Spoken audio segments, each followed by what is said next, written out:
Durante esta semana sabemos todo lo que la gente estuvo conmemorando y cada quien, ¿verdad?, dio una connotación diferente a todos estos días.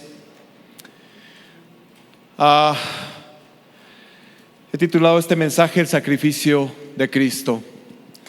Y con este mensaje lo que pretendo es que tú y yo podamos reflexionar en la muerte de nuestro Señor Jesucristo. Pero más que reflexionar en su muerte, reflexionar en todo el sufrimiento que Él llevó para darnos vida a ti y a mí, al derramar por completo su sangre en esa cruz. También quiero dar un agradecimiento a mi hermana Sharon Iturriaga. Ustedes la conocen, muchos de ustedes la conocen. Ella es doctora de profesión, así que me apoyé mucho en su opinión para que ella me ayudara a comprender ciertas cosas que mi entendimiento no iba más que por aquí, ¿no? Entonces ella me ayudó mucho a comprender ciertas situaciones médicas que pudieron o que sucedieron con el Señor o con el cuerpo del Señor Jesucristo en ese momento, en sus últimos momentos más bien de vida. Él resucitó, amén. Que no se nos olvide que no estamos en un funeral. Estamos aquí para regocijarnos.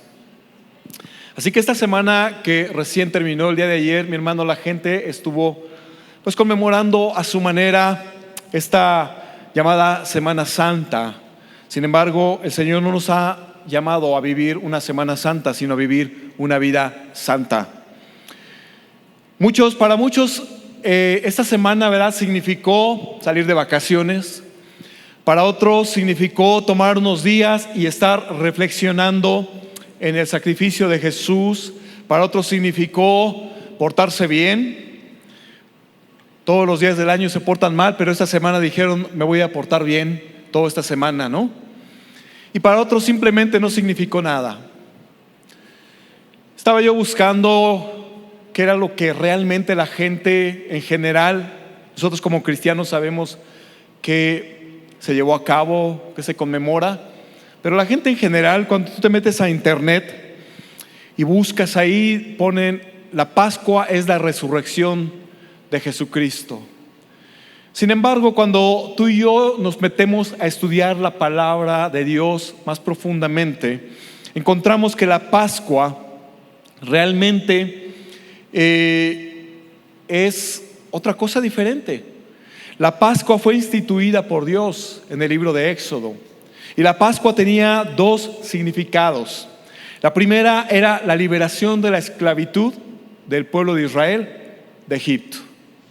Y el segundo significado era el sacrificio de aquel cordero que se tenía que hacer durante la Pascua, o se hizo durante esa Pascua, para que esa sangre se utilizara y se colocara en el dintel de las ventanas y en los marcos de las puertas, de tal forma que al pasar el ángel de la muerte pasara por alto esa casa y no la tocara. Así que esta palabra Pascua viene del hebreo Pesach y termina con K y J, Pesach.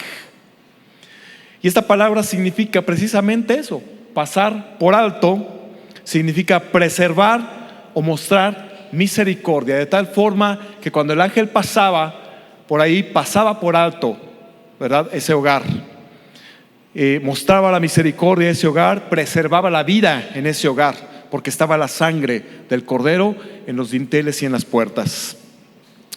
Primera de Corintios 5:7 dice: limpiaos pues de la vieja levadura, para que seáis nueva masa sin levadura como sois. Porque nuestra Pascua, que es Cristo, ya fue sacrificada por nosotros. Entendemos con esto entonces que nuestra Pascua es Cristo y que ya fue sacrificado por nosotros. Así que Jesús, que vino a hacer esa Pascua, era el sacrificio perfecto. Y además Jesús viene a ser ese cordero que pasa por alto nuestro pecado, si tú y yo nos arrepentimos con sinceridad. Jesucristo era ese varón perfecto, recto, y que tenía que ser inmolado por toda la congregación. Y no se debía quebrar ni un hueso de ese cordero, de acuerdo a lo que dice Éxodo 12:46. Jesús era la única persona en todo este mundo, en todo el universo, quien solamente podía cumplir con estas condiciones. Por ello, mi hermano, Él es el sacrificio perfecto. Mateo 26:2 dice, cuando Jesús iba a ser entregado, ¿verdad? Él mismo dice: sabéis que dentro de 2 días se celebra la Pascua, y el Hijo del Hombre será entregado para ser crucificado. Esto no es una mera coincidencia, mi hermano, el que fuera en ese tiempo de la Pascua. Él era esa oveja, ese cordero pascual que tenía que ser sacrificado. Pero esta vez este cordero iba a ser puesto o iba a ser ofrecido en sacrificio, no solamente por el pueblo de Israel. Ese cordero iba a ser ofrecido en sacrificio por toda la humanidad. Y con ello nos iba a librar del pecado, de la esclavitud del pecado, mi amado hermano. Y Él se ofreció a sí mismo, aún sabiendo todas las implicaciones que esto traía. Él sabía lo que le esperaba en la cruz. Él sabía de los sufrimientos que Él iba a tener. Él sabía y conocía a lo que iba. Tú y yo pudiéramos pensar que en ese momento a lo mejor tú y yo nos pudiéramos haber echado para atrás, ¿no? Pero Él sabía, y aún sabiendo a dónde iba, Él entregó su vida por nosotros. Así las cosas, amados hermanos, nos encontramos dejando de lado, ¿verdad?, las enseñanzas y todo. Vamos a tomar los últimos momentos de Jesús. Recordemos que Él había tomado en el aposento alto la cena del Señor con sus discípulos. Él sale de ahí, del aposento alto, y se dirige al huerto de Getsemaní. Y esta palabra también apúntala, porque esta palabra Getsemaní significa una prensa de aceite. Cuando tú y yo metemos en una prensa algo, ¿qué es lo que pasa? Lo mueles totalmente hasta que le sacas todo el jugo. Tú te metes ahí, ves a una persona que está haciendo un jugo de naranja y le pides tu jugo de naranja. ¿Qué es lo que hace? Lo mete a una prensa y lo apachurra hasta que le saca todo el jugo. Ya nada más saca la cáscara de la naranja, ¿no?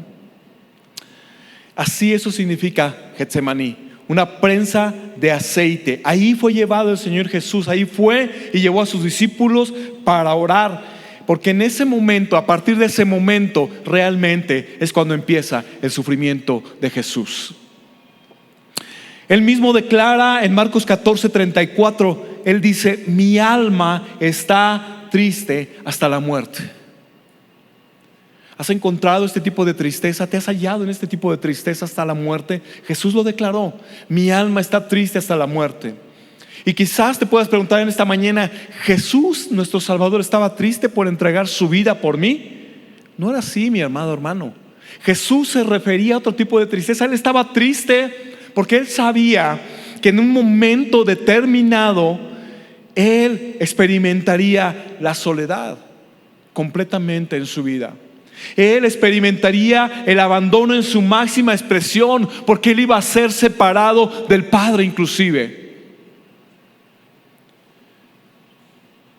Tú y yo, en un determinado momento, cuando hemos sentido soledad, cuando hemos estado en problemas, cuando hemos estado en situaciones, nos postramos y clamamos al Padre, clamamos y sentimos que no estamos solos. El salmista decía: aunque mi padre y mi madre me dejaran, con todo Jehová me recogerá. Con Jesús no iba a pasar lo mismo. A Jesús lo iban a abandonar todos sus discípulos. La gente que días antes había estado en las calles a la entrada de Jerusalén poniendo ramas, ¿verdad?, para que Él pasara y gritando: Hosana, Hosana. Esas gentes ahora iban a gritar: crucifícale. Sus discípulos, la gente, inclusive el Padre, lo tenía que dejar solo. Marcos 14:36 dice de Jesús: y decía: Abba, Padre, todas las cosas son posibles para ti. Aparta de mí esta copa, mas no lo que yo quiero, sino lo que tú. La voluntad del Padre, amado hermano, ya estaba dicha. Y el objetivo de haber enviado a Jesucristo aquí a la tierra había llegado a su fin. Estaba por cumplirse y no había marcha atrás. Es en esta prensa de aceite que representa este Getsemaní, donde la presión de Jesús es tanta que dice la Biblia que su sudor eran como grandes gotas de sangre, o eran grandes gotas de sangre más bien. En Jesús no había un dolor corporal que pudiera hacer eso. En Jesús no había una fiebre que pudiera provocar eso. En Jesús lo que había era una presión sobre de él, una presión tal en ese momento, porque él sabía que él cargaría con todos los pecados del mundo, porque él sabía que cargaría y que la ira de Dios se vaciaría sobre de él. Jesús conocía la maldad y la crueldad de los hombres. Él lo sabía. Sabía de las cuestiones más oscuras que puede haber en tu corazón y en el mío. Y él estaba a punto de experimentar todo esto en su propia carne.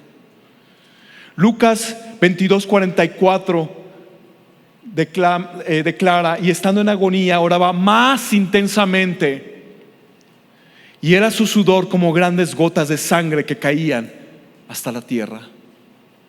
De acuerdo con una revista que se llama Medical News Today, a este tipo de cuadro se le denomina hematohidrosis.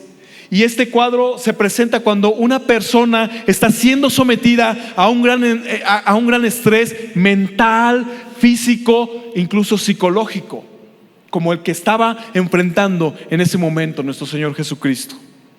Es entonces, mi amado hermano, que los vasos sanguíneos que corren por nuestro cuerpo, ¿verdad?, se empiezan a romper y empiezan a buscar una salida, y esa salida la encuentran solamente en el sudor, en nuestras glándulas sudoríparas.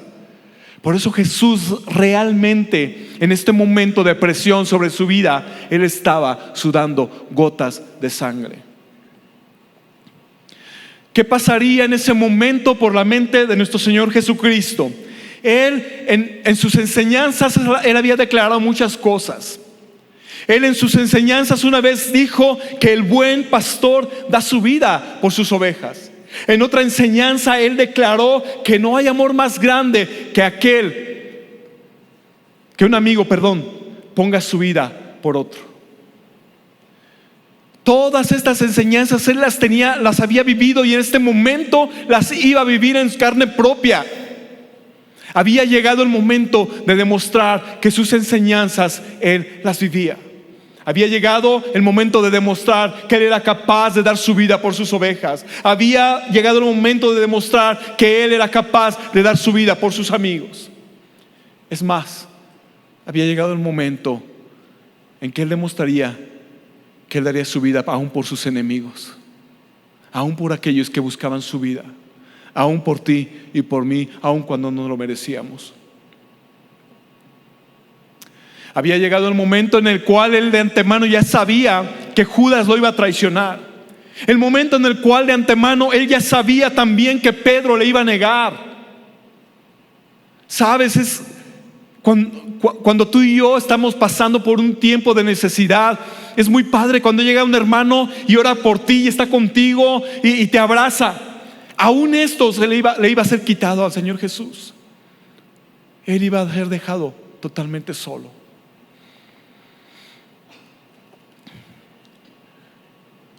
Jesús, ustedes recuerdan esa escena. Jesús llega al Getsemaní y toma a Pedro, a Juan y a Jacobo y les dice: vengan a orar conmigo, y a los demás discípulos él los deja aparte.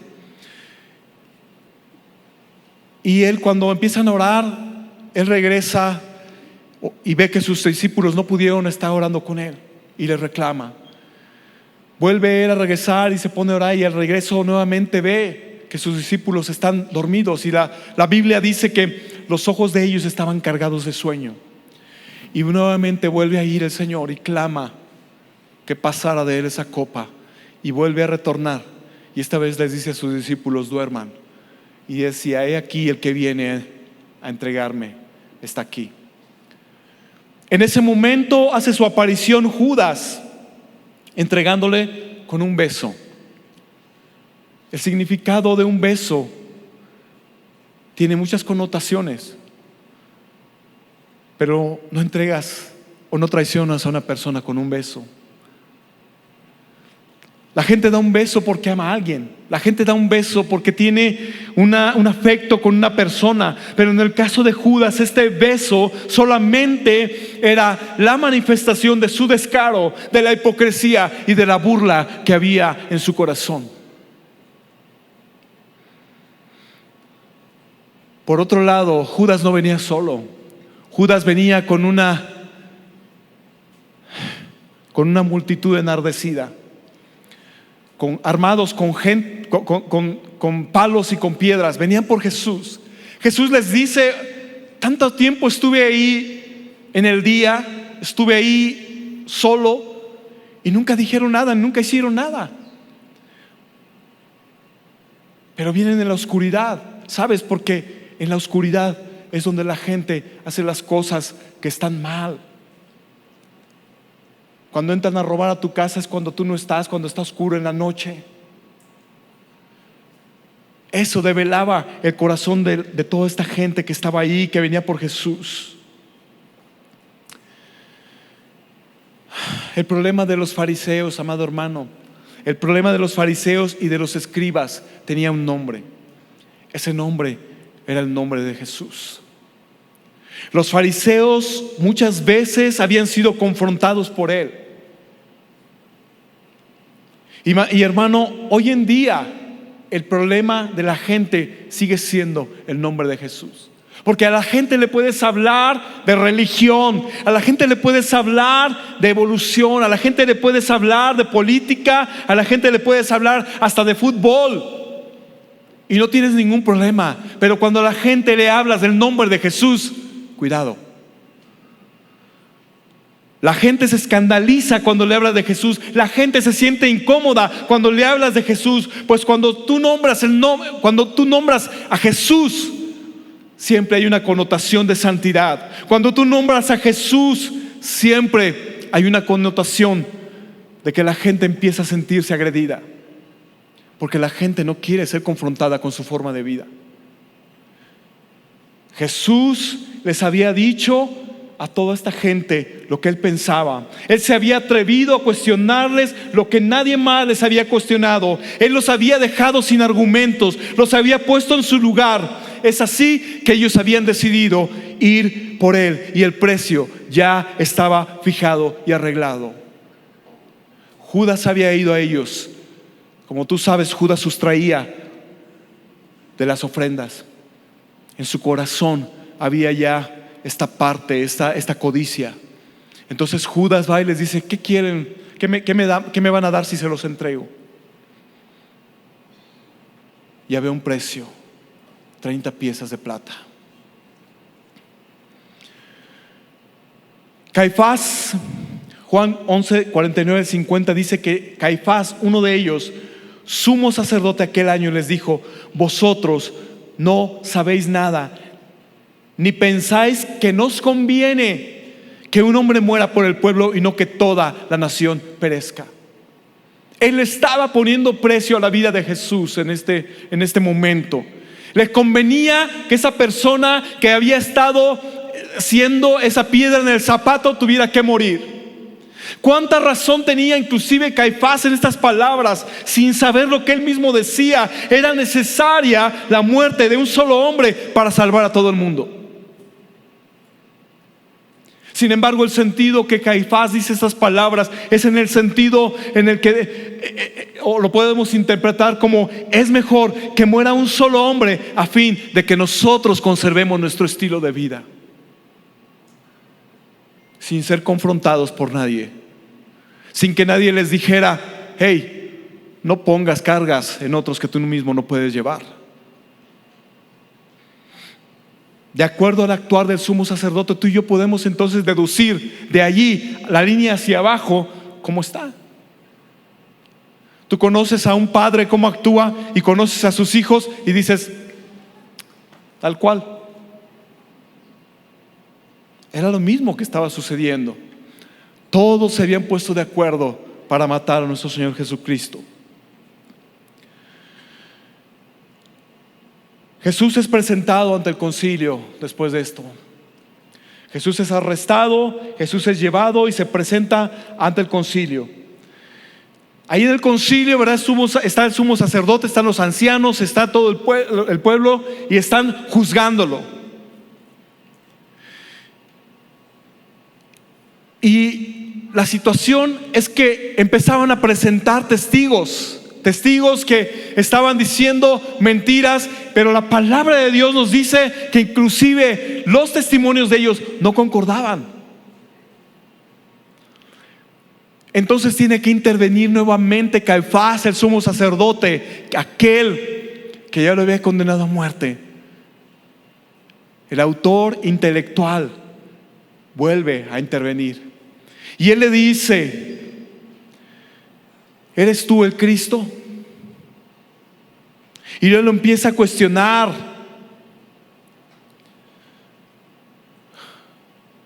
Pero Jesús le responde con el nombre de su Padre. Caifás le dice: ¿eres tú el Hijo del Bendito? Y el Señor le responde: yo soy. Yo soy.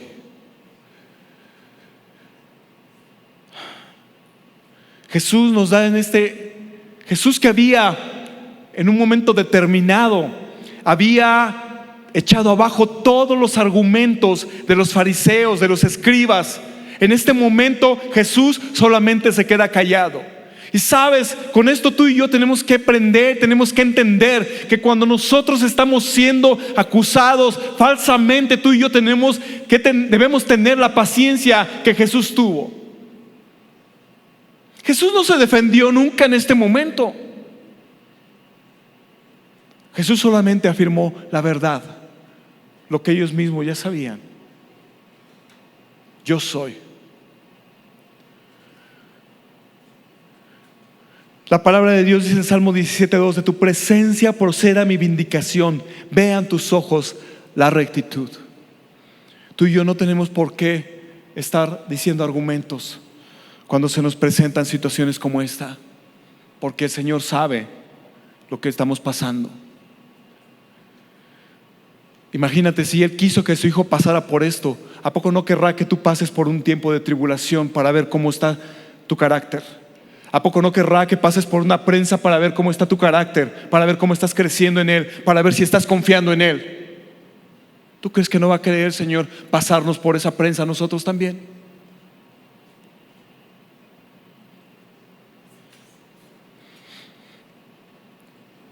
Así que Jesús no fue condenado, mi amado hermano, por cualquier situación que tú y yo nos pudiéramos imaginar. El Señor Jesús no fue condenado por sedición. El Señor Jesús no fue condenado por ser un malhechor tampoco. Tampoco fue condenado, mi amado hermano, por causarle un daño al fisco federal. Porque cuando le pidieron los impuestos, Él los pagó y nos enseñó con ello que tú y yo tenemos que pagar los impuestos. ¿Cuántos están defraudando al fisco federal? No levantes la mano. Jesús tampoco fue condenado por daños a la salud. Jesús tampoco fue condenado por haber robado o malversado fondos como Judas lo estaba haciendo. Jesús tampoco fue condenado por un feminicidio, porque Él mismo intervino a favor de la prostituta cuando todo el pueblo la quería apedrear.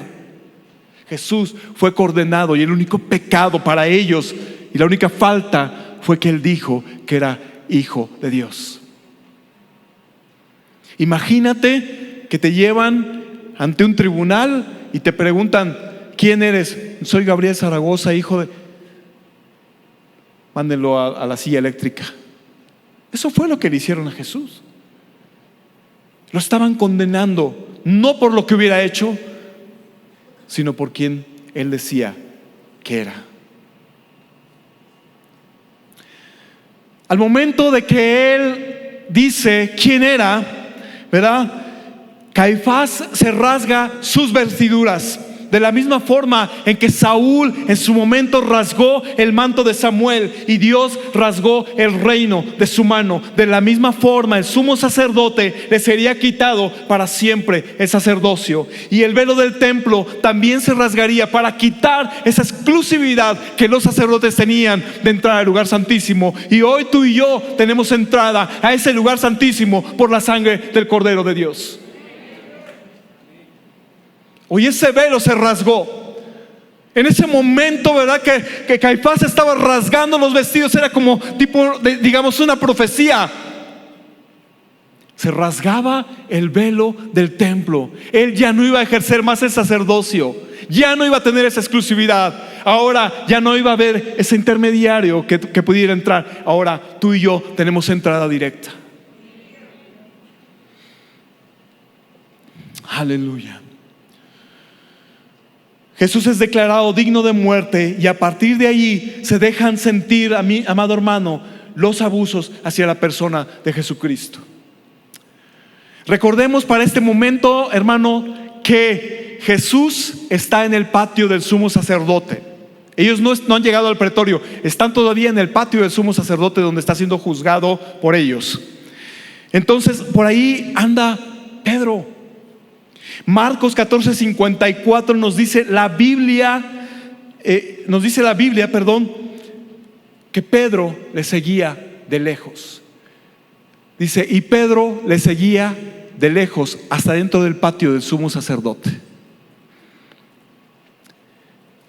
Pedro no se estaba involucrando en ninguna de las situaciones. Pedro lo único que quería saber era lo que iba a acontecerle al Señor Jesucristo. Hermanos, ¿dónde había quedado esa lealtad que había jurado Pedro? ¿Dónde había quedado ese amor? ¿Dónde había quedado que él no se escandalizaría ni que lo abandonaría? ¿Dónde habían quedado esas palabras de Pedro? Pedro estaba ahí a lo lejos. Y es importante, amados hermanos, señalar también que aquellos que siguen de lejos a Jesús, en algún momento de su vida le van a negar. Le van a negar, amado hermano, cuando venga la tentación a sus vidas, y le van a negar a través de sus actitudes, a través de sus actos, a través de sus palabras, a través de su comportamiento. Porque cuando tú y yo nos alejamos o vivimos una vida alejada del Señor, nada puede salir bien.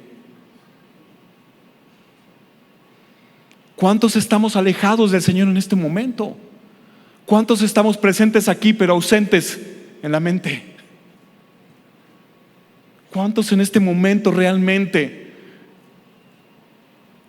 la palabra está haciendo algo en nuestro corazón? ¿O cuántos están pensando en que ya me quiero ir a ver al partido, ya me quiero ir a comer, ya tengo hambre?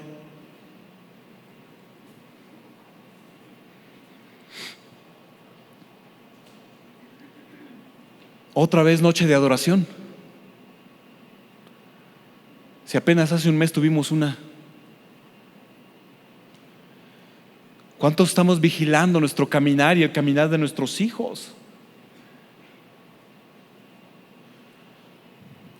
¿Cuántos nos estamos involucrando en las actividades de la congregación? ¿O le seguimos de lejos? Una criada identifica a Pedro y le dice, tú eres uno de ellos. Pedro le dice que no. Dice, no, yo no soy. Nuevamente se lo vuelve a encontrar otra criada, o parece que es la misma, según los historiadores, y nuevamente dice la palabra de Dios que él vuelve a negarlo, y con juramento. Y la tercera vez varias personas lo vuelven a ver y le dicen, tú eres uno de ellos. Y Pedro, dice la Biblia, que maldice. ¿Cuántos de nosotros, amado hermano, hemos descuidado tanto nuestra comunión con el Señor, que nos hemos alejado y que ahora ya vivimos como cualquier otra persona del mundo? Que ya nada te conmueve, que vienes aquí a la iglesia y no quieres ni cantar. Y puedes ver actitudes, hermano. Y está la alabanza y estás levantando tus manos, y de repente hay un hermano ahí con el chicle, ¿no? ¿Cuánto nos hemos alejado del Señor, amado hermano? La palabra de Dios es clara. Amado hermano, Pedro había contestado con certeza a la pregunta cuando el Señor dijo: ¿quién dicen los hombres que es el Hijo del Hombre? Él contestó con certeza. Pedro había sido el primer discípulo de Jesús junto con Andrés, su hermano, y en este momento que era crucial en su vida, le estaba negando. En este momento, mi amado hermano, viene la duda en su corazón. Yo no creo que la duda, más bien fue el miedo al corazón de Pedro, de que decir: me va a pasar lo mismo. Hubo duda. Hace rato mi hermano Alejandro decía muy claro: los discípulos verdaderos, ¿verdad? Aquellos que eran llevados al circo romano, donde eran entregados a los leones, aquellos que eran aserrados, aquellos que los tomaban como antorchas humanas. Pedro le estaba negando en ese momento, lo cual es prueba, mi amado hermano, que tú y yo tenemos que vivir una vida en santidad delante del Señor, porque por eso la palabra dice: el que piense que esté firme, mire que no caiga. Pedro, habiendo sido el primer discípulo, Pedro, habiendo sido que había reconocido quién era Jesús, era lo que estaba pasando en su vida. Al segundo canto del gallo, Pedro se acuerda de las palabras de Jesús: antes que el gallo cante 2 veces, tú me habrás negado 3. ¿Cuánto dolor tuvo que haber experimentado Pedro cuando el Señor Jesús volteó su mirada y le vio en ese momento? Lucas 22:61 dice: entonces vuelto el Señor, miró a Pedro, y Pedro se acordó de la palabra del Señor que le había dicho: antes que el gallo cante, me negarás 3 veces. Pedro salió de ahí y lloró amargamente, amado hermano. Lloró como solamente se llora cuando uno sabe que le ha fallado al Señor Jesús. La mirada de Jesús, amado hermano, no fue una mirada de acusación. La mirada de Jesús no fue una mirada de decepción para Pedro. La mirada de Jesús no fue una mirada de condenación. La mirada de Jesús fue una mirada de amor. La mirada de Jesús es la misma mirada que Él tiene hoy para ti y para mí. ¿Sabes? Porque no importa lo que tú hayas hecho, no importa el pecado que hayas cometido, no importa qué tanto le hayas fallado al Señor, no importa que tú te hayas ido de casa y que hayas hecho cosas malas, no importa que tú digas: soy un borracho, hermano, no importa que tú digas: es que no sé, soy un ratero, soy un malo de primera, no lo sé. No importa. Sabes, el Señor te mira con su mirada de amor, y el Señor te está llamando. No importa lo que tú hayas hecho, si hoy tú te arrepientes de corazón, el Señor está a la puerta y está llamando. Y dice la palabra que el que le abre, Él va a entrar y a cenar con Él. Es que soy el peor de los hijos. Cristo no te desprecia, porque la palabra de Dios dice que Él vino a salvar lo que se había perdido. Que nadie te diga tu valor. El valor que tú tienes para el Señor es inmenso. Que nadie te diga que no vales nada, porque tú vales para Cristo Jesús. Tanto que Él entregó su vida por ti y por mí en esa cruz. Tanto que en cada golpe y tanto que en cada latigazo Él entregaba su perdón hacia ti.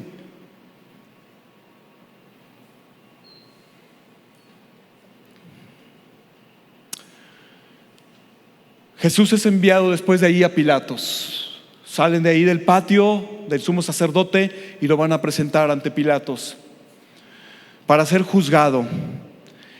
Versículo número 15 dice que muy de mañana, recordemos que a esta gente, al Sanedrín, le urgía terminar con la vida de Jesús. Así que muy de mañana, Jesús tenía alrededor de 24 horas sin dormir. Muy de mañana van y lo presentan ante Pilatos para ser juzgado. Esto indica que el Señor ya tenía ese tiempo también sin ingerir alimentos. Y Pilatos lo empieza a interrogar también. Pilato se maravillaba inclusive de que el Señor Jesús no contestara nada ni abriera la boca, porque con una palabra que el Señor Jesús dijera, Pilatos pudiera haberle perdonado, hubiera dicho, no hay nada que juzgar en él. Pilatos no lo encontraba, no encontraba esa manera. El Señor Jesús sabía lo que iba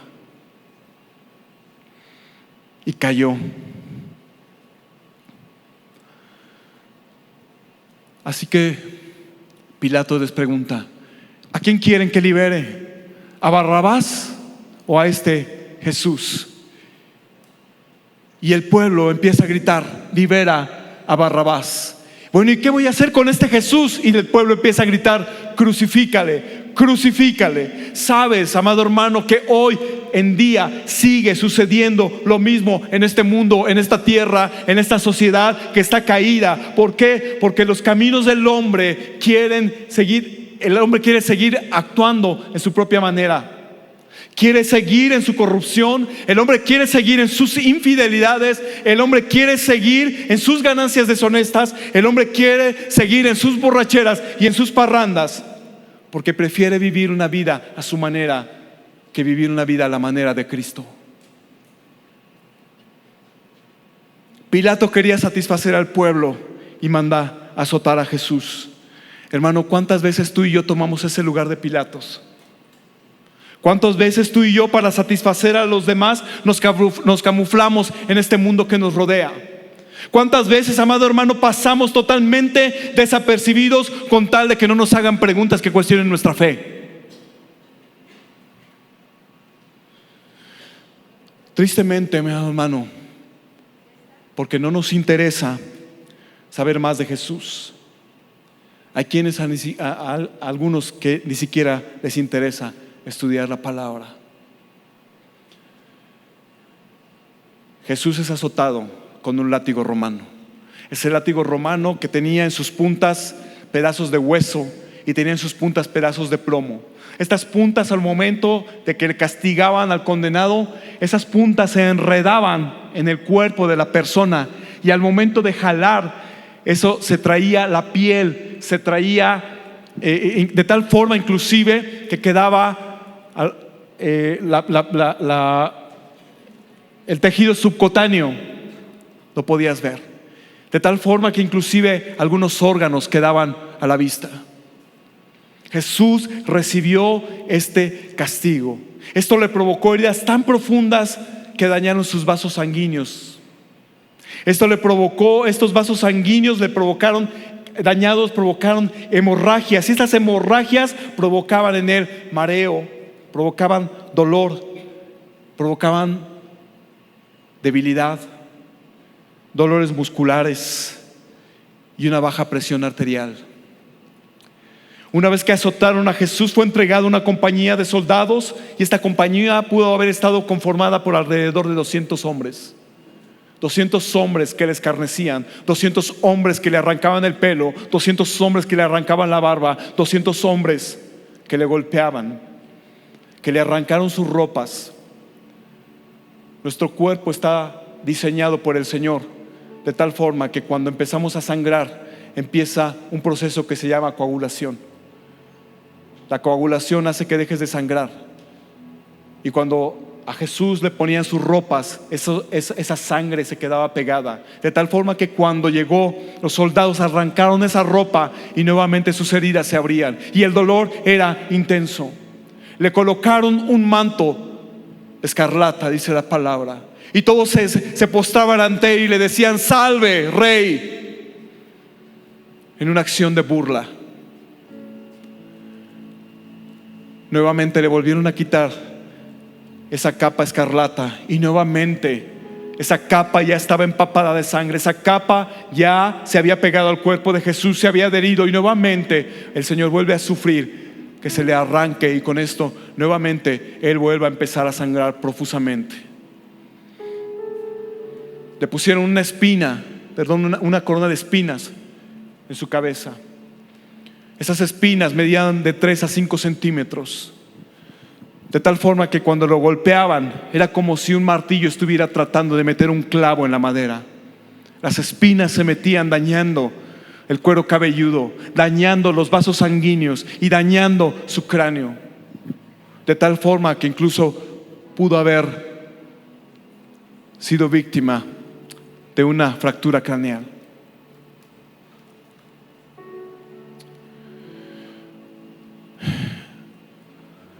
Después de esto, Jesús, después de haber sido azotado, después de haber sido maltratado por esta compañía de soldados, Jesús es llevado para que cargue su cruz. Pero cuando ellos llevaron a Jesús y cuando ellos los entregaron, ellos ya no estaban entregando a un hombre, estaban entregando un pedazo de carne molido, un pedazo de carne que ya había sido golpeado, un pedazo de carne que no había aparecido en él de un hombre. No sabían lo que era. Tú puedes ver esas películas de Hollywood, y esas películas de Hollywood son una caricatura de lo que le pasó a nuestro Señor Jesucristo. De tal forma que dice la palabra en Isaías 53, 2 y 3: no hay parecer en él. No se parecía a un hombre. Había sido lacerado, había sido golpeado de tal forma que no le veías la forma, ni hermosura. Le veremos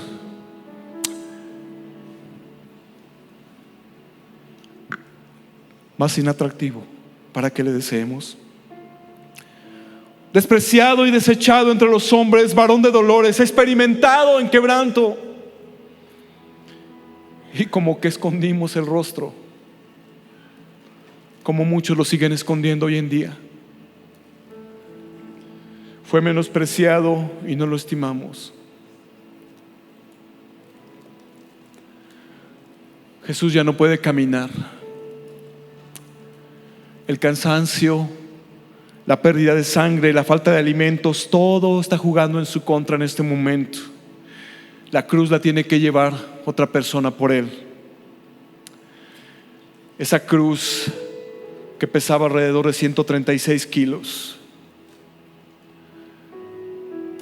Empieza su camino hacia el Gólgota. En el Gólgota, cuando llega, sus manos y sus pies son traspasados otra vez para clavarle en esa cruz, para que quedara fijo.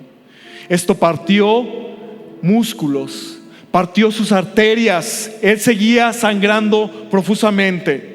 Partió sus nervios y sus manos y sus pies. Su torso desnudo y en constante roce con la cruz le causaba laceraciones aún más profundas y un intenso dolor. La posición en la que lo pusieron a él era con los brazos extendidos, de tal forma que su tórax se pegaba a los pulmones, sus costillas, y eso impedía el proceso de respiración normal como tú y yo, de tal forma que él se empezaba a asfixiar también.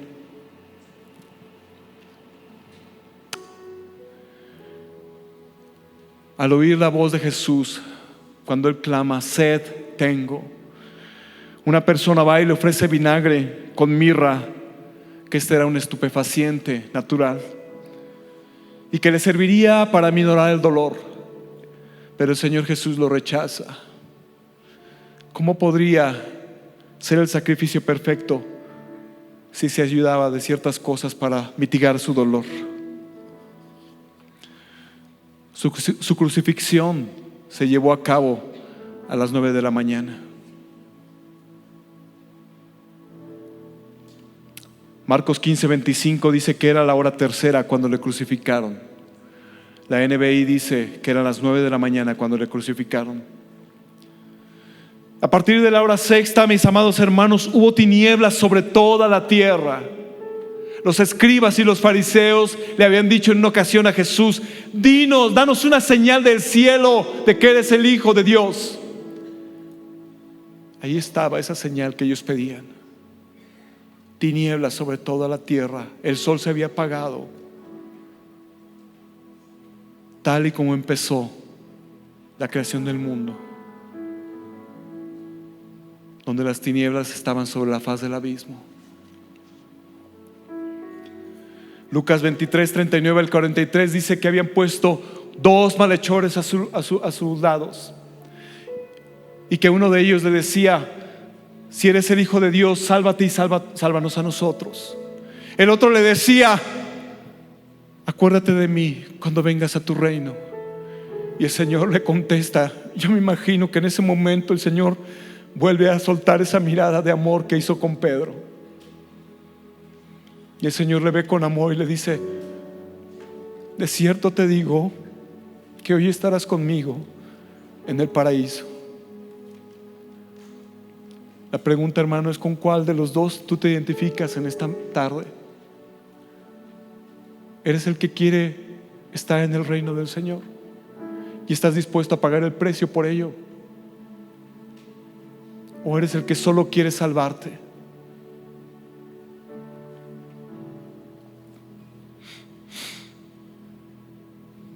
A la hora novena, que son las 3 de la tarde, después de 6 horas de intensa agonía, de intenso sufrimiento de nuestro Señor, Jesús clama: Dios mío,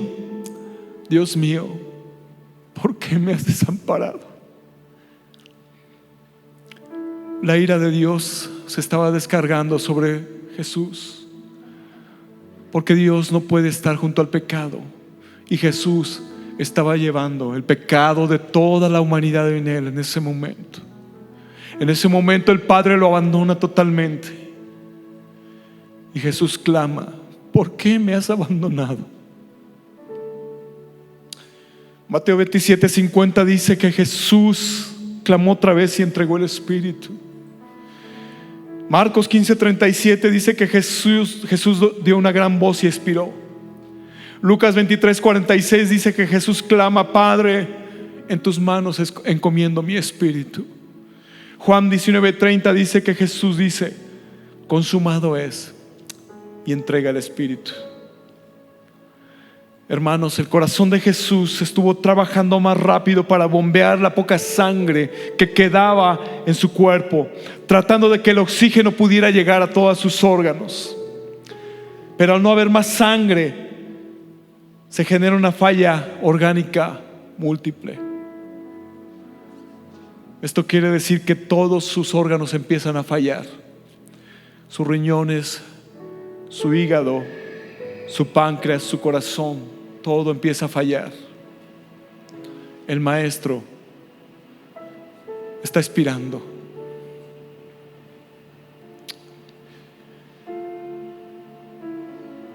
Y Jesús muere, entrega el espíritu. Y los soldados van para ver si está muerto, y si no ha muerto le van a romper los huesos, para que al momento de que le rompan los huesos de las piernas, su peso descanse y se asfixie y termine de morir. Pero cuando llegan, ven que él ya está muerto. Conforme a la profecía, no tenían que romper ningún hueso de ese cordero, pero traspasan su costado con una lanza, y lo único que escurre de su costado es agua mezclada con sangre, porque la golpiza que él había llevado. Cuando sufrimos de golpes y contusiones, muchas veces nuestro organismo genera agua que se va a una membrana que se llama membrana pleural, que rodea los pulmones. Por ello, cuando una persona tiene golpes múltiples, un accidente de moto, un accidente automovilístico, de inmediato lo que le tiene que poner es suero. Esta membrana alrededor de los pulmones de Jesús se había llenado de agua, de tal forma que cuando los soldados llegan y traspasan su costado, esta agua sale mezclada con sangre. El punto al que quiero llegar, amado hermano, en esta tarde es que Jesús no derramó 1 litro de sangre. El cuerpo humano tiene 5 litros de sangre más o menos. Jesús derramó hasta la última gota su sangre, pudiendo bajar de la cruz, pudiendo haber llamado legiones de ángeles, pedírselas al Padre. No lo hizo por amor a ti y a mí, que no merecíamos tanto amor.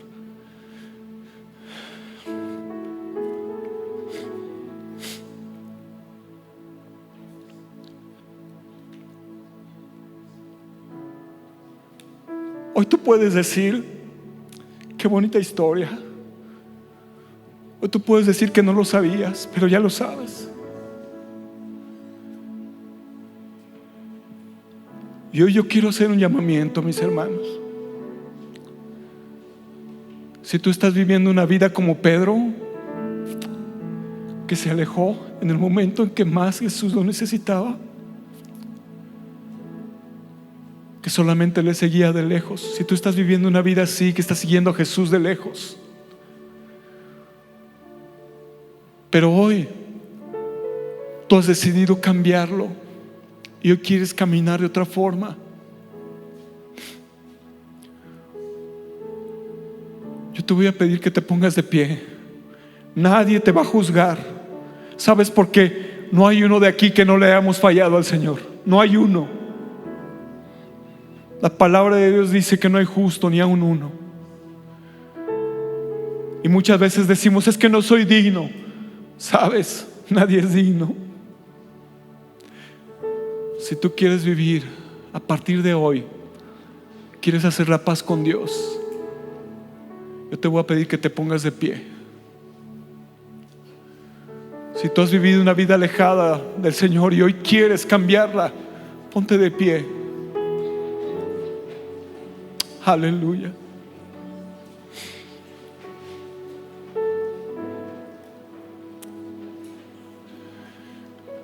Y yo te voy a pedir que des un paso más de fe. Tú que te pusiste de pie, yo te voy a pedir que pases al frente. Y voy a pedir a nuestros pastores y a nuestros ancianos que ellos oren por ti.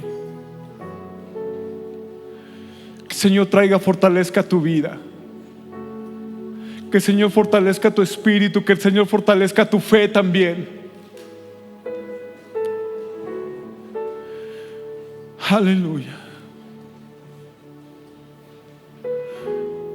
Y mientras los hermanos nos ministran con una alabanza, vamos a hacer esto. Y tú que estás por primera vez en este lugar,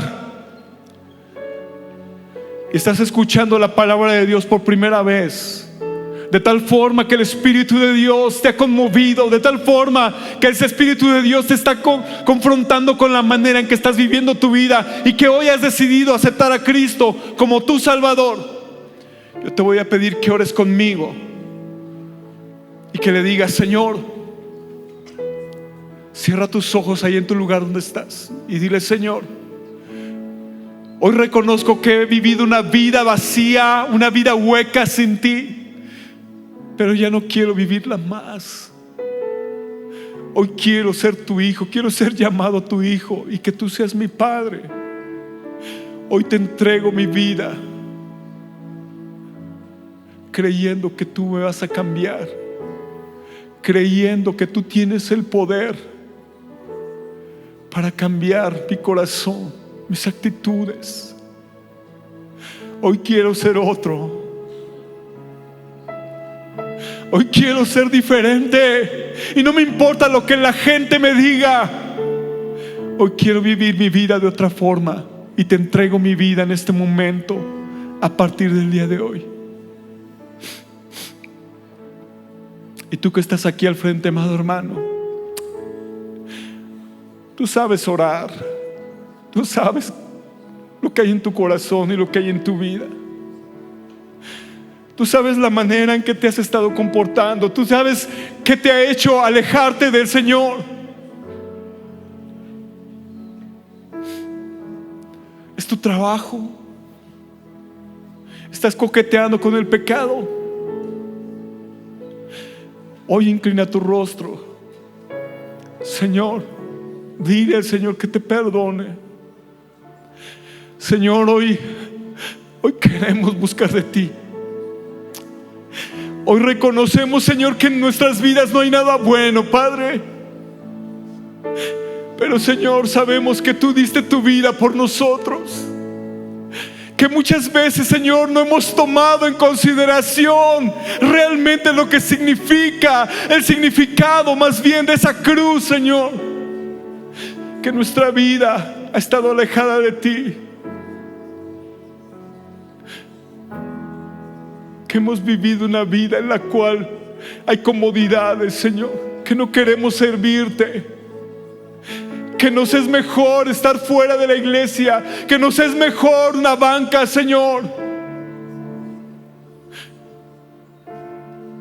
Pero hoy deseamos que cambie eso en nuestras vidas. Hoy deseamos servirte con el corazón, Señor, porque hoy reconocemos, Padre, que sin ti no somos nada. Hoy, Señor, sabemos que a través de ese sacrificio en la cruz, tú nos diste vida en abundancia, Señor. Que tus manos fueron traspasadas, que tus pies fueron traspasados, que tu costado fue traspasado, Señor, cuando el que merecía estar en esa cruz era yo.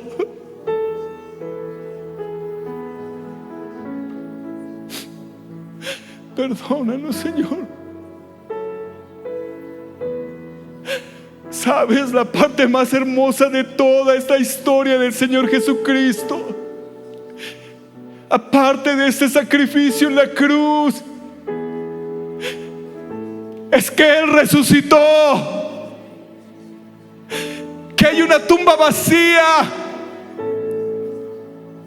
que ahora Él está a la diestra del Padre intercediendo por ti y por mí. Y como Él vive, así vivo yo. Y porque Él vive, ahora puedo vivir el mañana.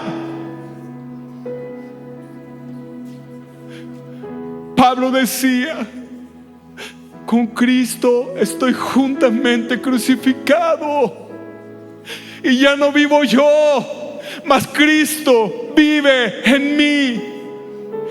Y lo que ahora vivo en la carne, lo vivo en la fe del Hijo de Dios, el cual se entregó a sí mismo por mí.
Cántale con todo el corazón. Porque Él vive, triunfaré mañana.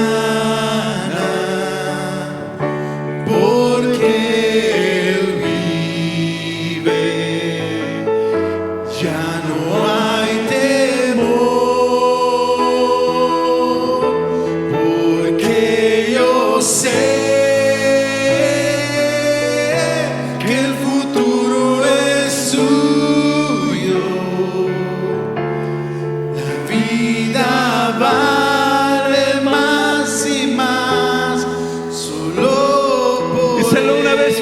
una vez más, la vida solo tiene valor con Él. La vida solo tiene valor con Él en tu vida. Triunfaré mañana, porque Él vive, ya no hay